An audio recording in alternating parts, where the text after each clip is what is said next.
Halo, jumpa lagi dengan saya di channel Supripedia. Apa kabar semuanya? Semoga dalam keadaan sehat tentunya. Kali ini kita akan membahas satu topik mengenai tips penanganan pneumonia pada anak. Ibunda dan pemirsa sekalian, masalah kesehatan yang sering dialami oleh anak adalah batuk. Adapun batuk pada anak memang dapat meresahkan, terutama jika berlangsung lama. Batuk pada anak pada dasarnya merupakan salah satu gejala gangguan saluran pernapasan yang dapat disebabkan oleh alergi, oleh iritasi, dan infeksi. Tetapi yang perlu diingat adalah bahwa batuk ada satu jenis yang merupakan gejala infeksi yang serius. Contohnya adalah pneumonia. Ibunda dan pemirsa sekalian, pneumonia adalah infeksi yang menyebabkan peradangan pada paru-paru. Kantong-kantong udara dalam paru-paru yang disebut dengan alveoli dipenuhi oleh nanah dan cairan sehingga kemampuan menyerap oksigen menjadi berkurang. Kekurangan oksigen membuat sel-sel tubuh tidak bisa bekerja.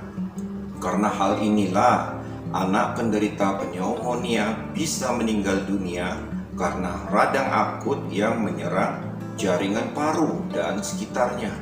Terus, bagaimanakah tips penanganan pneumonia pada anak ini?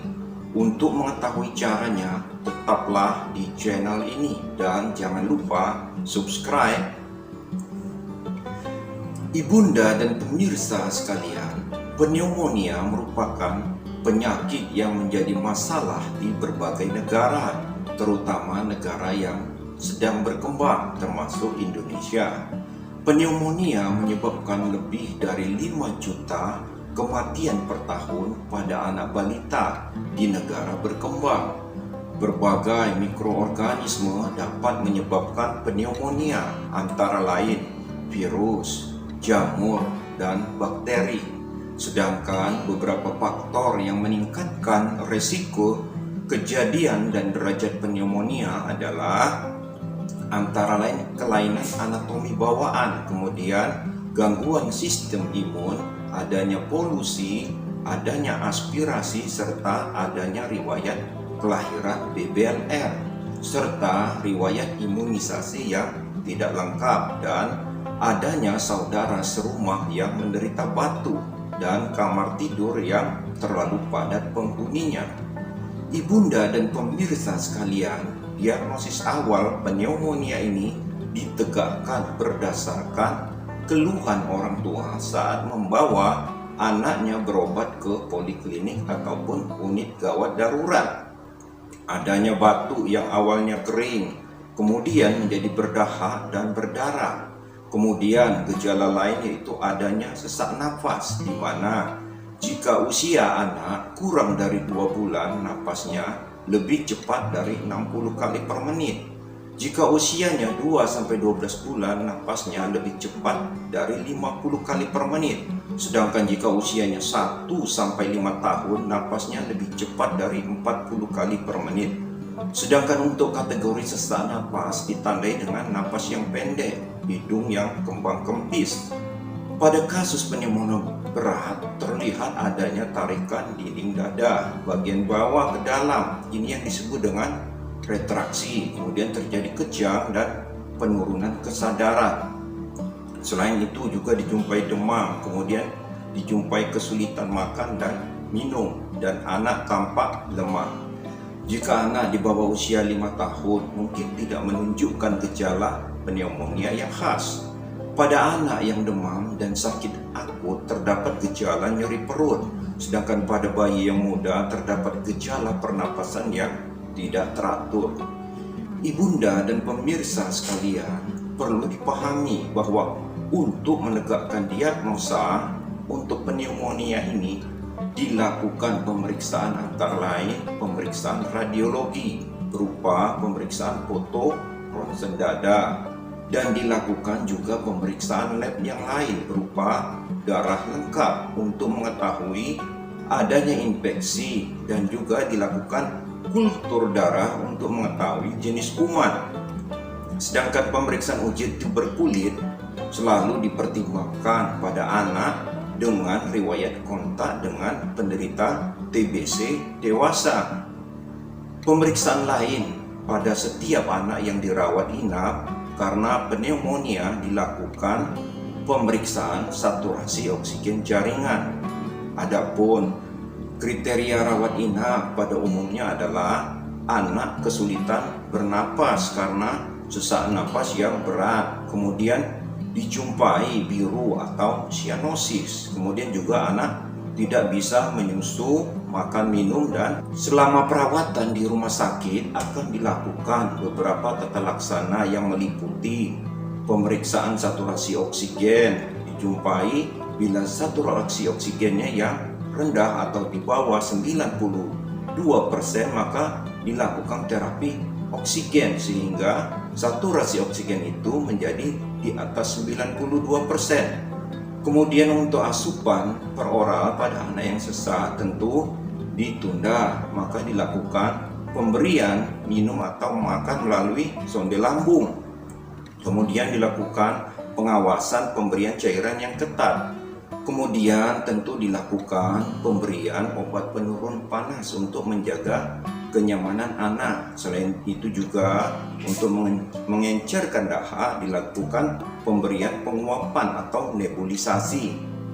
Selama perawatan dilakukan pemberian antibiotik secara empiris atau yang sesuai berdasarkan hasil pemeriksaan penunjang darah lengkap dan kultur darah. Sedangkan pemberian nutrisi pada anak dengan kesulitan pernapasan berat, pemberian makanan per oral itu harus dihindari untuk mencegah tersedak atau aspirasi. Maka dilakukanlah pemberian makan melalui sonde lambung atau cairan infus intravena. Ibunda dan pemirsa sekalian, setelah menjalani perawatan, anak sudah mengalami perbaikan, maka dapat direncanakan untuk rawat jalan di rumah. Adapun kriteria untuk dapat rawat jalan di rumah adalah gejala dan tanda pneumonia itu sudah menghilang, kemudian anak sudah bisa makan lewat mulut atau per oral, kemudian pemberian antibiotik dapat diteruskan di rumah. Kemudian juga keluarga sudah mengerti dan setuju untuk dilakukan perawatan di rumah dan bersedia mengontrol ke poliklinik rawat jalan. Kemudian juga kondisi rumah memungkinkan untuk dilakukan perawatan selanjutnya di rumah. Ibunda dan pemirsa sekalian, perlu juga dipahami upaya untuk menanggulangi pneumonia ini. Dan ada 3 langkah utama yang dicanangkan oleh WHO, yaitu proteksi balita, kemudian pencegahan pneumonia itu sendiri, dan tata laksana pneumonia yang tepat. Proteksi ditujukan untuk menyediakan lingkungan hidup yang sehat bagi balita, kemudian nutrisi yang cukup dan pemberian ASI eksklusif selama 6 bulan, serta udara pernapasan yang bebas polusi dari asap rokok, asap kendaraan, dan asap pabrik. Pemberian ASI eksklusif itu dapat menurunkan kejadian pneumonia sebesar 20%, serta pencegahan bagi dari sakit pneumonia dilakukan dengan memberikan imunisasi lengkap.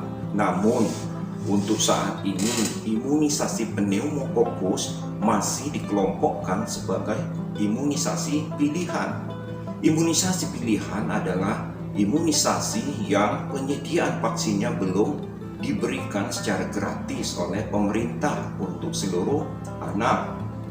Vaksin pneumokokus berguna mencegah penyakit pneumokokus seperti penyakit radang paru atau pneumonia, radang selaput otak atau meningitis, dan infeksi darah seperti bakteremia.